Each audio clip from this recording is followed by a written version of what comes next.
My goal by the end of this is that you will no longer be going to the store to buy wine. That is the goal because I'm going to teach you how to make it at home. Hello, hello, hello, hello. Welcome back to my channel. My name's Dominique. And if you're new here, welcome. If you're returning, I know it's been a while, but I'm so glad you're here. I am back. While I've been away, I literally have found a new hobby that I'm kind of obsessed with, okay? And that is making homemade wine. Oh my gosh, y'all, this is my homemade wine. We have a blueberry, we have some strawberry banana, we have some mixed berry. It's more like a blueberry cheesecake type of vibe, and I have plenty more. Okay, I think I'm up like 40 bottles. I'm making it for my wedding. I know I'm getting married soon. A lot has been going on. I'm not going to ramble forever. I'm going to show you how to make your own strawberry wine at home. If you follow me on Instagram, TikTok, any other social media place, you know that I've been documenting my journey, and I finally feel confident enough to teach you how to make your own wine at home. And I'm a beginner too, so don't worry. I'm going to make this very beginner friendly. So I'm going to stop rambling and just get right into the video. I'm so excited. Whenever you're making a batch of wine, you want to start out with prepping your sugar. So I like to make a simple syrup. So you're going to measure out 3 pounds of sugar. If you see on the scale, you should be able to see 3 pounds. And then you're going to add just enough water. It's about 3 to 4 cups just to cover the top part. You don't want to add too much water, but you also don't want to add too little water. You're going to place this on the stove on medium heat, and you're going to continue to stir because you don't want to burn the sugar. Once the simple syrup has cleared, you want to remove it from the heat just so it can cool down. The most important thing in winemaking is sanitizing. I cannot emphasize this enough. So I'm going to walk you through my sanitation routine, and this is the routine that you're going to do every single time. And this is the sanitizer I like to use. I like to use Star Sans. This is not sponsored. This is a food grade sanitizer. You want to use the sanitizer. Some important things to know about sanitizing is once diluted, it is okay to consume. It is safer than drinking Coca-Cola, believe it or not. A lot of people always think that fact is super interesting. You do need to follow the instructions on the back. So for example, it says if it's 1 ounce of sanitizer, you need to use 5 gallons of water.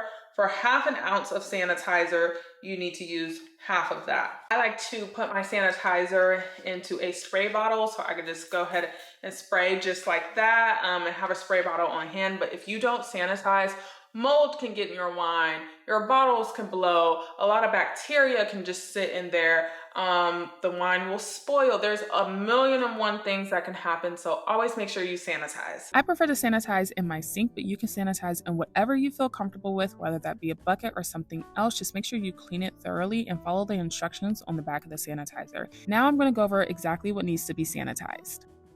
So this is a mesh bag. This is what we're gonna put the fruit in. Very, very important to sanitize everything. So I'm gonna throw it in here. Our spoons, go ahead, drop those in. Our hydrometer cylinder, we're gonna drop this in. Our airlock, very, very important. Drop that in. Our bucket, we're gonna drop everything in. Our measuring utensils, our hydrometer, everything is gonna go in. Everything needs to be sanitized. You're gonna continue to hear me to say this. Very, very important. Even the lid has to be sanitized. So we're gonna drop that in as well.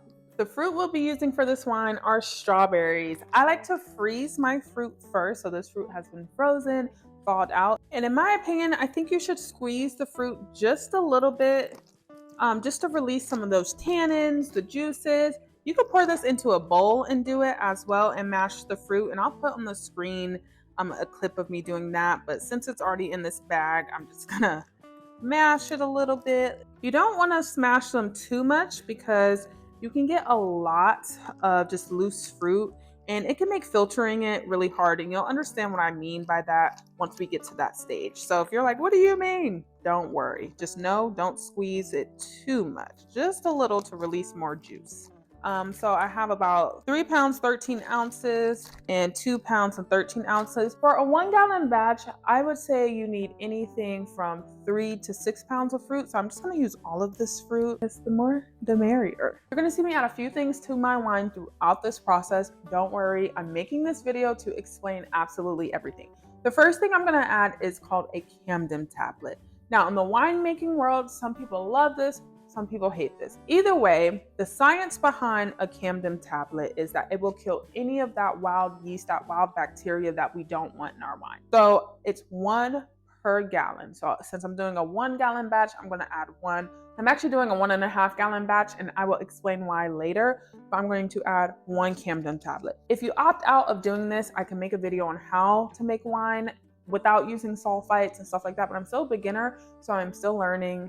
So we'll cross that bridge when we get there, okay? You'll notice over the course of this that winemaking is fairly easy, but it just requires a few different steps over the course of a few days. The prep is the most important. So you're gonna add in that Camden tablet that I was just talking about, and then you're going to use a mesh bag. I like using a mesh bag just because it makes the whole process much easier. You don't have to worry about clearing all of that pulp from the fruit. So now you're gonna add in your fruit and just simply tie up your mesh bag. You wanna make sure it's secure. So I like to double secure it with a clothing zip pin. What is this called? With a zip tie, just so I can make sure it's secure. If you're like me and don't really like waiting for your simple syrup to cool down, because you need to wait for it to cool down before you can use it, just keep some in the fridge. I make enough wine to where I'm always keeping some in the fridge. This is usually enough for me. So we're gonna go ahead and add this to our wine, and this is gonna be our sugar. So since we have some water already in here from the juice of the fruit, just gonna add a little bit of simple syrup. You do not want to fill this all the way up because oxygen is really good during the fermentation process. Use my sanitized paddle to mix it all in. So I'm gonna add in some water. And if you have good tap water in your area, you can use tap water or you can use spring water. I'm gonna give that a nice mix everything up. Like I said, oxygen is good, but you also want to make sure you're adding enough to where there's a gallon in here, because oftentimes when we rack it, there's not enough wine. So I'm going to fill it up probably up to here.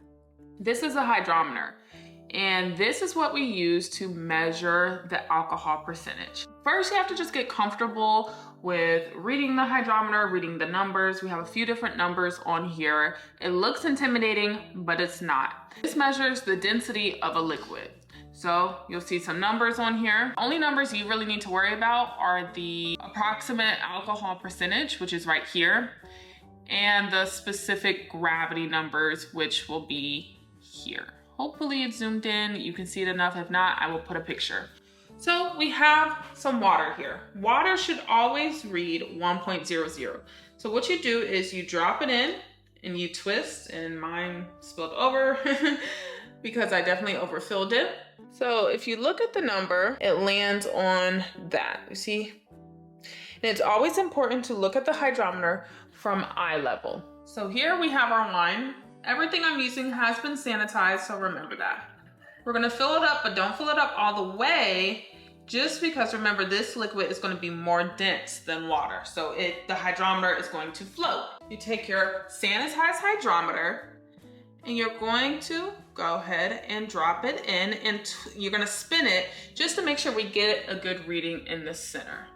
All right, you always wanna look at it at eye level. If you notice here, this is floating because it's more dense, and it lands at about 1.082. This is going to be our starting gravity. We write this down, and at the end of fermentation, you will write down your final gravity, and it should be less dense, closer to water, because the yeast will eat up all of the sugar and create alcohol. We just take our liquid and pour it right back in. Sanitize the lid, because remember, we are sanitizing everything. Always make sure there's water in this airlock. This is called an airlock. It allows the CO2 gas to release while fermentation is occurring. If that went over your head, don't worry, we'll get to it later in the video. So make sure your lid is always securely on. And we're going to wait 24 hours before adding in our yeast, so that Camden tablet does its thing, kills all the wild yeast. And the reason you don't add the yeast right away is because the Camden tablet can actually kill the yeast that you add into here. So that's why it's always good to wait 24 hours.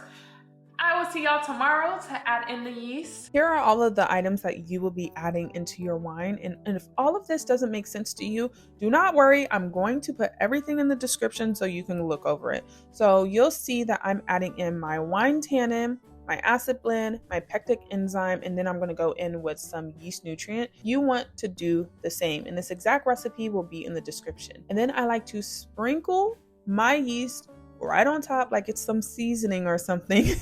And I just like to add it on top. Some might say rehydrate it. This works for me. And after about 24 to 48 hours, you will notice it's starting to ferment and bubble in the airlock like this. This is how the CO2 gas is being released. This is how you know your wine is fermenting. Now, every single day for about the first 3 days, I like to go in and punch that bag down just to make sure it's staying hydrated, the fruit is down, and to kind of kickstart the yeast if it got stuck again, because sometimes the yeast can get stuck. After the 3rd day, you want to leave it alone. You don't want to touch it because that's when oxygen starts to become bad for the wine, and your wine can oxidize and a bunch of other things that are not beginner friendly, so I won't get into it on this video. Once again, you see it is fermenting again. It is bubbling in this airlock. The CO2 gas is being released. When your airlock kind of levels off like this, that's when you need to go ahead and take a reading, take a hydrometer reading, because chances are your wine is probably finished, but the only way to check is to get a hydrometer reading. You know your wine is finished when you kind of get the same number a few days in a row. So about 1.00 or lower. It could be a little higher, give or take, but this was sitting at 0.990 for a few days, so that's how I know it was finished. This is a siphon. It has about 3 pieces you need to know about. This piece right here, this piece that comes off here, and then the tube. You always want to make sure this piece is on. And then when you put this piece in, you will put it in your liquid, and it is easier if you have some gravity. Gravity helps the liquid flow. And you will just pump until it starts flowing, and you will just let it flow. This is what you'll see me use to transfer the wine from one vessel to the next. Now, I'm not gonna lie, this is my favorite part of the wine process, and this will probably be your favorite part as well. It is time to transfer the wine. It is the easiest part. You're gonna use the siphon to transfer the wine down, and you want to try to make sure you're not getting any of that nasty yeast at the bottom, and you'll understand here shortly. And number 2 is to not have a lot of headspace. So you'll notice that I have little to no headspace because at this point in the process, oxygen is really bad for your wine. Now you just want to let it sit in a dark space and let it clear up. It could take 30 days and some wines take 3 months to clear up. This is what it looks like at the bottom, and a lot of people wonder what the fruit looks like afterwards. This is what it looks like, so I just like to throw that out or compost it. We have reached the end of this video, and I hope that it was helpful, it was useful, and I hope you try making your own wine at home. If you have any questions, feel free to put them in the comments. I will try to answer them. And I will even try to make a video. I will make a video, not try, because I will be back. Just going over all of the frequently asked questions. And y'all, even if you don't drink wine, because we're not big drinkers in this house, this will make a great Christmas gift, a great just because gift, Mother's Day, whatever. The goal of my video is for you to discover a new hobby, and maybe winemaking will be that hobby for you. But this is not goodbye, so I'm not going to close out this video and be like, okay, bye. No, it's not goodbye, because I will see you in part 2, because you need to know what to do once the wine is done clearing, and I am here to show you what to do. I will see you in part 2 of the strawberry wine recipe, so make sure you like, subscribe, and meet me over there.